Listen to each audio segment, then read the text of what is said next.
और आज हम बात करें क्योंकि डेमेंशिया के हवाले से तो देखें जैसे हम अपना डिस्कस कर रहे हैं और क्योंकि इतना ऐसा टॉपिक है क्योंकि जिस लोग हमें कॉल कर रहे हैं तो सब अपने पेरेंट्स के हवाले से ही कंसर्न भी नज़र आ रहे हैं, कुछ बता रहे हैं कि इनकी डेथ भी होगी। जैसे भी आपने एक खातून की कॉल आई थी, वो कहती थी कि पार्किंसन से उनकी डेथ हुई थी। हम इंशाल्लाह आगे आने वाले दिनों में पार्किंसन पे भी हम एक शो ज़रूर करेंगे ताकि ज़रूरी है कि लोग पार्किंसन को भी समझें। लेकिन एक डिमेंशिया की बड़ी वजह जो मुझे भी अक्सर फील हुई वो ये कि when my mother passed away, क्योंकि देखिए मैं एवरी मिल तो मुझे अक्सर कभी मेरे घर वाले कहते हैं कि सब चीज़ें तो लोगों को पता है कि क्या चीज़ें हो रही हैं।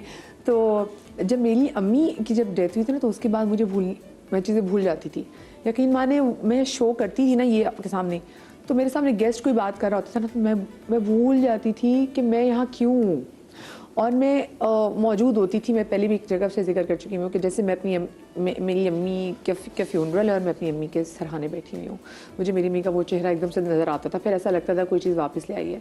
सो बहुत यादाश्त ने मुझे बहुत हिट किया। तो ग्रीफ भी कहने का मकसद है कि ग्रीफ जो है ना ये भी आपको डेमेंशिया की तरफ लेके चला जाता है। आगा साहब के मैं आप लोग इज़ इट ट्रू कि आपके दिमाग में अगर इतना कुछ हो, बहुत से ग्रीफ हो, बहुत सारे चैप्टर्स जो कि कभी क्लोज नहीं हुए, क्या वो भी आपको ले जाते हैं डेमेंशिया की तरफ?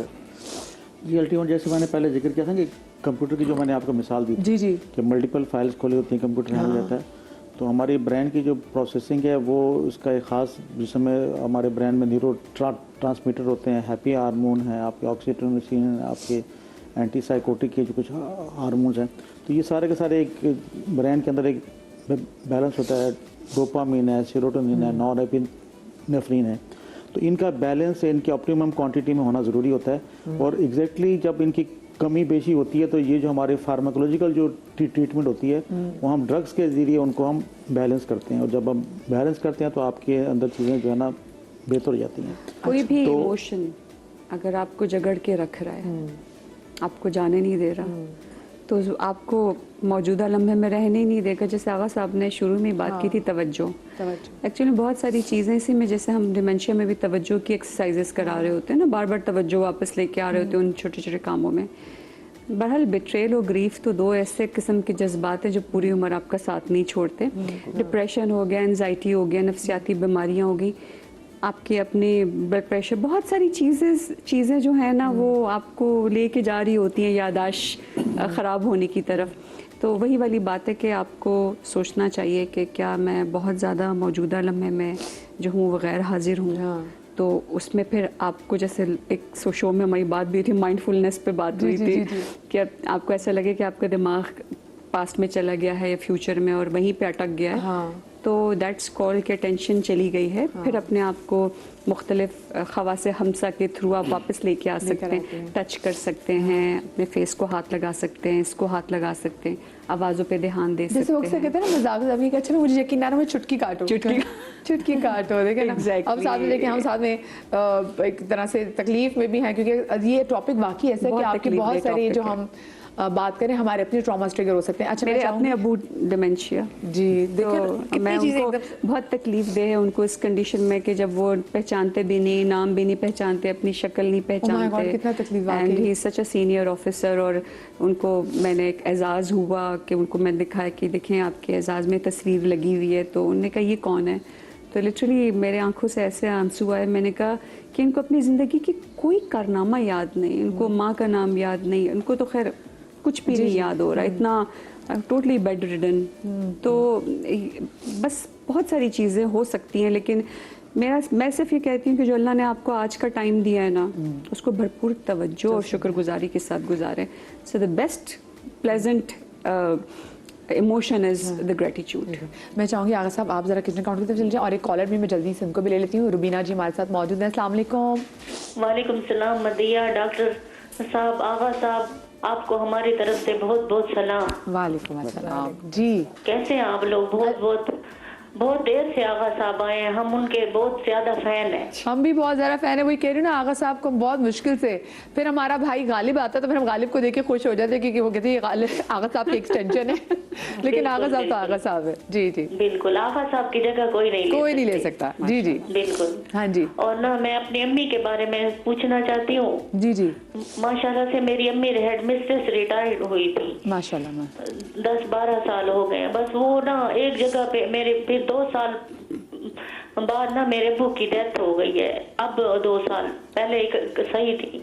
अब नमाज के लिए बैठती है तो मतलब 1 बजे बैठी है ना 5 बजे तक बैठी रहती है कि मैंने और पढ़। रोटी सालन करते हैं तो वो ना उसको भूल जाती है, चाय है तो ठंडी हो जाती है। हम जब अपनी भाभीियों के घर में जाते हैं तो वो हमसे इसके मसले के बारे में बात करती हैं। 70 साल उनकी उम्र है, इतनी लाइक फाइक हेडमिस्ट्रेस रही हैं कि पूरे स्कूलों में उन्होंने अपना वो किया। और अब 4-5 साल से ना उनकी इस तरह जहनी हालत है, किसी के घर नहीं जाती। हम बच्ची हैं, आपको घर ले जाते हैं, कहते हैं नहीं मुझे अपने बहू या अपने घर ले जाओ। उसकी वजह से हम बहुत ज्यादा बहन भाई परेशान है। वो ग्रीफ ना, ग्रीफ दैट्स हाउ एक्चुअली में मुझे ऐसा लगता है कि वो जो अब्बा का जाना है ना, वो सबसे बड़ा रीज़न है उनकी इस कैफियत का। डिप्रेशन भी हो सकता है, ग्रीफ भी है, और साथ साथ उम्र ऐसी है तो डिमेंशिया का भी इशू हो सकता है। आप ऐसा कीजिएगा, एक दफ़ा किसी अच्छे साइकेट्रिस्ट को या न्यूरोलॉजिस्ट को दिखा लें, बहुत फ़र्क पड़ेगा। क्योंकि वो जब ध्यान से पूरी हिस्ट्री सुनेंगे तो डिप्रेशन की अगर दवाई देंगे और डिमेंशिया की देंगे तो कम से कम आपको उनकी ज़िंदगी बेहतर फील होगी। दूसरा, आपको थोड़ा छोटी छोटी एक्टिविटीज़ में उनको इन्वॉल्व करना पड़ेगा। तो जो गम है ना वो तो साथ छोड़ता नहीं है, तो बस आपको उनको इंगेज करके रखना पड़ेगा। और उनकी दोस्त हैं, उनकी दोस्तों को बुलाएं भाई, उनकी दोस्तों को घरों पे बनाएं। वो इतने अरसे तक लंबी सर्विसेज करती रही हैं। खैर आज का टॉपिक आई एम सॉरी बहुत टची है आगे साहब, बिल्कुल मैं, क्योंकि वो टॉपिक ऐसा ना कि आप अल्लाह खैर करे। देखिए, जो डिमेंशिया के लिए हम बात कर रहे हैं, 2 चीज़ें सबसे इम्पॉर्टेंट हैं। एक आपकी नींद और आपकी एक्टिविटी। इस एक्टिविटी में फिर वही 3 चीज़ें हैं कि आपकी खुराक कैसी है, आपके रोज़ और शब कैसे हैं, और आप किस वक्त हो जाते हैं। ये बात लोगों को समझने की है कि जो लोग वक्त पर नहीं सो रहे और कंप्लीट नींद नहीं ले रहे, उनके लिए ज़हनी मसाइल हमेशा खड़े हैं। एक छोटी सी रेसिपी लेकर हाजिर हुआ हूँ। इसमें हम डालेंगे 2 चमचे सौंफ। सौंफ का ताल्लुक़ बुनियादी तौर पर मैदे से है, और मैदे के साथ साथ सौंफ का ताल्लुक़ जो है वह हमारे एंजाइम से है, उन केमिकल से है जो हमारे ब्रेन में सप्लाई होते हैं। नो डाउट आगा साहब, जब अक्सर पेट का कोई प्रॉब्लम होती है तो हम फ़ौरन सौंफ पुदीने का पानी कहते हैं, बहुत अच्छा होता है, तो ये पेट के हवाले से भी होता है। दूसरी जो चीज़ है वो मैं इसमें डाल रहा हूँ 2 टेबल स्पून के करीब बादाम। यानी बादाम और सौंफ की मकदार एक जैसी होनी चाहिए। अच्छा, ठीक है। इसका 1/5 यानी आधे चमचे से कुछ कम ये मैं डाल रहा हूँ। ये कहते हैं सफ़ेद मिर्च। ओके। आमतौर पर लोग इसे दखनी मिर्च भी कहते हैं, वाइट पेपर। ये मैंने इसमें ऐड कर दिया जी। और चौथी चीज़ जो मैं ऐड कर रहा हूँ ये है ब्रह्मी बूटी। इसको कहते हैं ब्रह्मी बूटी, इसका इंग्लिश नेम है बकोपा। और मेरा अपना ख्याल ये है कि पाकिस्तानी शायद इसे कम जानते होंगे, अमेरिका इसे बहुत अच्छी तरह जानता है। और बकोपा पर अब बाकायदा तहकीक मौजूद है कि जो डिमेंशिया है उसके लिए दुनिया की बेहतरीन दवा या जिंको बाइलोबा है या बकोपा है। तो बकोपा का उर्दू नाम जो है वो ब्रह्मी बूटी है। अगर ये सही तौर पर आपको इंग्रेडिएंट सही मिल जाए तो नथिंग लाइक इट, आपकी ये तमाम चीज़ें बिल्कुल ठीक हो सकती हैं। सही, ठीक है। इसकी मकदार 1 टीस्पून के करीब होगी ये, और अगर मुमकिन हो तो इसकी पत्तियां अगर मिल जाएं तो वो बेस्ट है। चौथी चीज़ जो मैं इसमें ऐड कर रहा हूँ वो है मिश्री। मिश्री तकरीबन बादाम और जो सौंफ है उसकी मकदार से दुगनी होनी चाहिए मिश्री। अच्छा, फिर वही बात है, जो सप्लाई हो रही है वो फोर्स क्या है, सोर्स क्या है, फोर्स क्या है। तो सोर्स जो है वो है शक्कर, तो मैंने इसमें मिश्री डाली, ठीक है।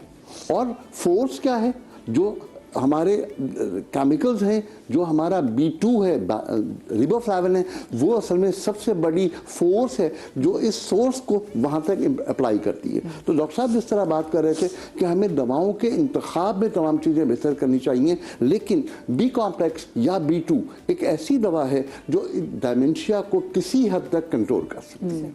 तो मैंने इसमें डाली मिश्री ताकि हम जो है वो सोर्स को एग्रीवेट कर सकें। इन 5 चीज़ों को बिल्कुल बारीक पीस कर घर में रखिए। जो आपके डायमेंशिया के पेशेंट हैं उनको 1 टीस्पून दूध के साथ दिन में 1 मरतबा देना शुरू कीजिए, उनको कंपनी बेहतर दीजिए, उनको डूबते हुए सूरज को दिखाइए। आप यकीन कीजिए कि बहुत सारे मसाइल बेहतर हो जाएंगे। वैदा ये कहती है कि अगर डूबते हुए सूरज को कोई शख्स देखे तो उसे नींद बेहतर आएगी।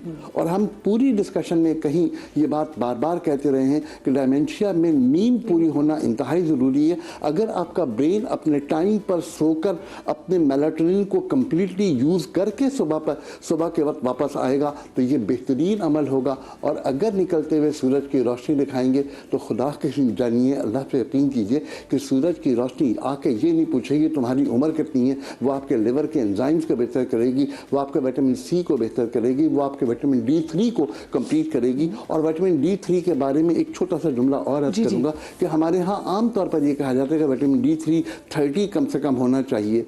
शायद ये बात पुरानी हो गई। विटामिन D3 की मिकदार कम से कम 50 होनी चाहिए।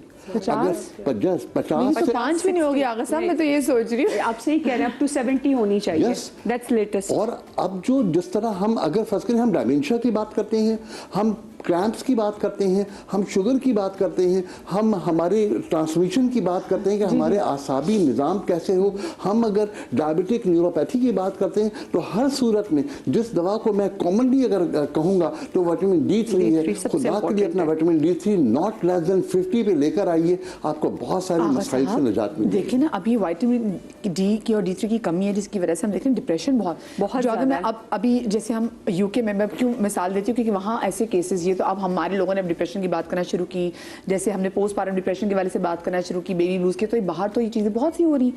तो वो क्योंकि अभी जो वेस्ट में ये टाइम है कि जी बहुत जल्दी सूरज डूब जाता है 3 बजे 4 बजे।